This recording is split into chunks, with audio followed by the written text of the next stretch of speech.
c'était vraiment compliqué de travailler en même temps que d'avoir un enfant en bas âge, de pas dormir la nuit, de devoir gérer des choses nouvelles, quoi, d'apprendre en même temps, d'être décalqué au boulot, de pas arriver à enregistrer les choses, t'as ton cerveau qui marche à deux à l'heure, t'as juste envie de boire café sur café sur café, et puis en fait ça te déglingue plus qu'autre chose, mais bon, ça c'est une autre histoire.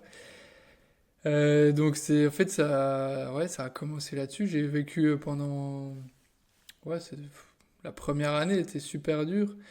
Au boulot, j'avais des résultats vraiment médiocres à cause de ça, parce que j'étais satellisé en fait.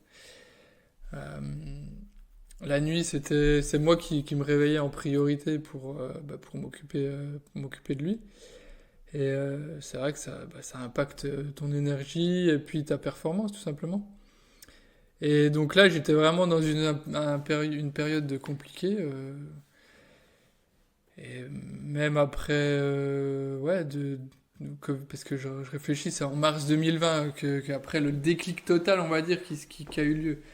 Et en mars 2020, mon fils, il avait un an, ouais, un an et demi. Il allait sur ses un an et demi. Et oui, c'était toujours compliqué la nuit, donc voilà, c'est logique.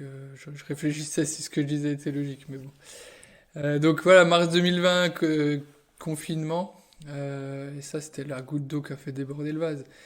Dans le sens où on avait le télétravail obligatoire pour tous ceux qui le pouvaient. Donc moi, mon poste était 100% OK avec du télétravail. Et donc télétravail 100% du temps, et puis avec la crèche qui était fermée, ben, j'avais mon fils avec moi.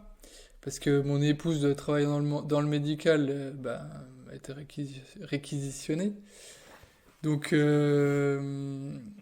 imaginez-vous, avec votre fils, ça se trouve vous l'avez vécu, hein, vous me direz, avec votre fils sur les genoux et puis à faire une réunion Teams avec les collègues ou avec votre chef, laisse tomber la charge mentale et puis le délire complet, quoi. Donc là, c'était vraiment, je me suis dit, mais c'est pas possible de continuer comme ça, on marche sur la tête.